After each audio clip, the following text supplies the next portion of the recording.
안녕하세요. 식탁 위의 만나입니다. 남몰래 흘리는 눈물을 닦아주시고 깨어진 마음의 조각을 하나하나 맞추시는 하나님의 사랑을 경험하는 시간. 오늘의 말씀 묵상입니다. 오늘 상처 입은 우리 영혼을 안아주시는 하나님의 말씀은 시편 34편 18절입니다. 여호와는 마음이 상한 자를 가까이 하시고 충심으로 통회하는 자를 구원하시는도다. 시편 34편 18절. 여호와는 마음이 상한 자를 가까이 하시고 충심으로 통회하는 자를 구원하시는도다. 시편 34편 18절. 여호와는 마음이 상한 자를 가까이 하시고 충심으로 통회하는 자를 구원하시는도다. 시편 34편 18절 말씀. 오늘 본문인 시편 34편의 배경은 매우 처절합니다. 다윗이 사울 왕을 피해 가드왕 아기스에게로 도망쳤을 때 생존을 위해 미친 척하며 대문짝에 그적거리고 침을 수염에 흘려야 했던 가장 비참한 순간에 지은 시입니다. 다윗은 그 부끄럽고 처참한 밑바닥에서 놀라운 진리를 발견했습니다. 우리는 보통 우리가 깨끗하고 온전할 때 하나님이 가까이 오실 거라 생각합니다. 하지만 다윗은 고백합니다. 하나님은 오히려 마음이 상한 자를 가까이 하신다고 말입니다. 여기서 상한 자란 그릇이 산산조각 난 것처럼 마음이 완전히 깨진 상태를 의미합니다. 세상은 쓸모없다며 버릴지 모르지만 하나님은 바로 그 깨진 틈 사이로 가장 깊이 찾아오십니다. 가까이 하신다는 것은 단순히 곁에 서 계시는 것이 아니라 아픔을 함께 느끼며 즉각적으로 도울 준비가 된 상태를 뜻합니다. 우리가 가장 약해진 그 지점이 하나님의 구원이 시작되는 가장 강력한 지점입니다. 오늘 여러분의 마음을 깨뜨린 아픔은 무엇입니까? 말로 다 할 수 없는 배신감입니까? 아니면 끝이 보이지 않는 실패의 연속입니까? 오늘의 적용입니다. 첫째, 억지로 괜찮은 척하지 마십시오. 하나님은 꾸며진 강함보다 정직한 깨어짐을 원하십니다. 주님, 제 마음이 완전히 부서졌습니다. 라고 솔직하게 고백하며 그 파편들을 주님 앞에 펼쳐 놓으십시오. 하나님은 깨진 마음의 조각들을 외면하지 않으시고 그것을 가장 가까이에서 돌보시는 분입니다. 둘째, 혼자라고 느끼는 순간이 가장 가까이 계시는 때임을 믿으십시오. 감정은 우리를 속입니다. 고통이 심할수록 하나님이 멀리 계신 것처럼 느껴지기 마련입니다. 하지만 오늘 말씀을 붙들어 보세요. 마음이 상한 바로 지금 하나님은 당신의 숨결이 닿을 만큼 가장 가까운 곳에 계십니다. 그분의 임재를 의지하며 소리 없이 내뱉는 신음조차 기도가 됨을 기억하십시오.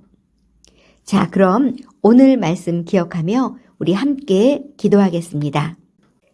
고난 중에 함께 하시는 하나님, 마음이 산산조각 나서 어디서부터 수습해야 할지 몰라 주님 앞에 나왔습니다. 세상은 강한 자를 찾지만 주님은 상한 마음을 가진 자를 가까이 하신다 하시니 그 말씀이 제게 큰 위로가 됩니다. 홀로 앉아 울고 있는 저를 안아주시고 제 영혼의 깨진 틈마다 주님의 사랑으로 채워주세요. 주님이 제 곁에 계심을 믿고 다시 일어설 수 있는 용기를 주세요. 저의 유일한 피난처 되신 예수 그리스도의 이름으로 기도드립니다. 아멘. 당신이 가장 아파할 때 하나님은 당신과 가장 가까이 계십니다. 네, 오늘도 주님의 말씀으로 힘을 얻고 주님과 함께 동행하며 평안한 하루 되세요. 감사합니다. 안녕하세요. 식탁 위의 만나입니다. 남몰래 흘리는 눈물을 닦아주시고 깨어진 마음의 조각을 하나하나 맞추시는 하나님의 사랑을 경험하는 시간. 오늘의 말씀 묵상입니다. 오늘 상처 입은 우리 영혼을 안아주시는 하나님의 말씀은 시편 34편 18절입니다.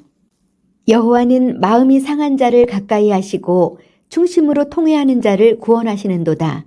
시편 34편 18절. 여호와는 마음이 상한 자를 가까이 하시고 충심으로 통회하는 자를 구원하시는도다. 시편 34편 18절.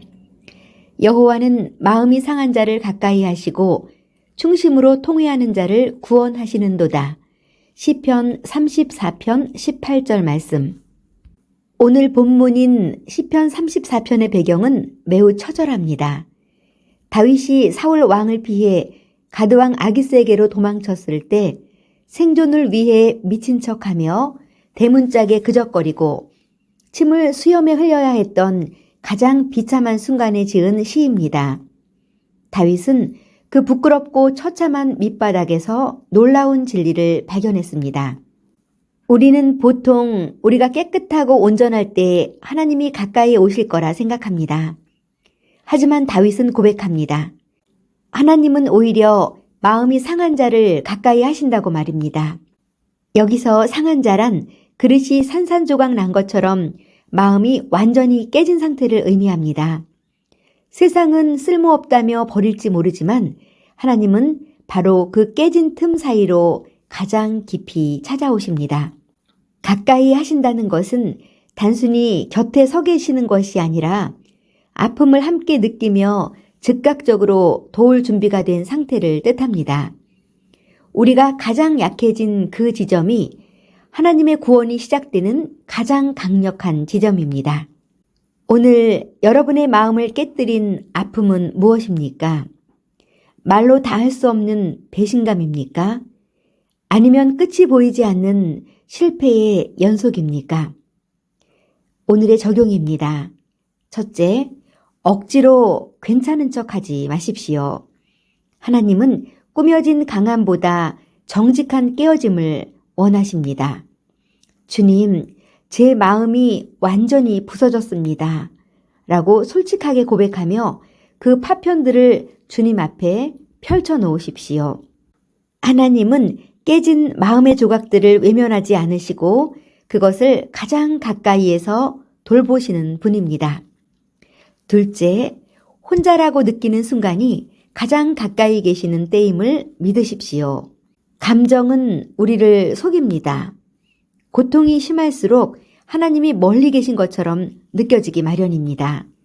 하지만 오늘 말씀을 붙들어 보세요. 마음이 상한 바로 지금 하나님은 당신의 숨결이 닿을 만큼 가장 가까운 곳에 계십니다. 그분의 임재를 의지하며 소리 없이 내뱉는 신음조차 기도가 됨을 기억하십시오. 자, 그럼 오늘 말씀 기억하며 우리 함께 기도하겠습니다. 고난 중에 함께 하시는 하나님, 마음이 산산조각 나서 어디서부터 수습해야 할지 몰라 주님 앞에 나왔습니다. 세상은 강한 자를 찾지만 주님은 상한 마음을 가진 자를 가까이 하신다 하시니 그 말씀이 제게 큰 위로가 됩니다. 홀로 앉아 울고 있는 저를 안아주시고 제 영혼의 깨진 틈마다 주님의 사랑으로 채워주세요. 주님이 제 곁에 계심을 믿고 다시 일어설 수 있는 용기를 주세요. 저의 유일한 피난처 되신 예수 그리스도의 이름으로 기도드립니다. 아멘. 당신이 가장 아파할 때 하나님은 당신과 가장 가까이 계십니다. 네, 오늘도 주님의 말씀으로 힘을 얻고 주님과 함께 동행하며 평안한 하루 되세요. 감사합니다.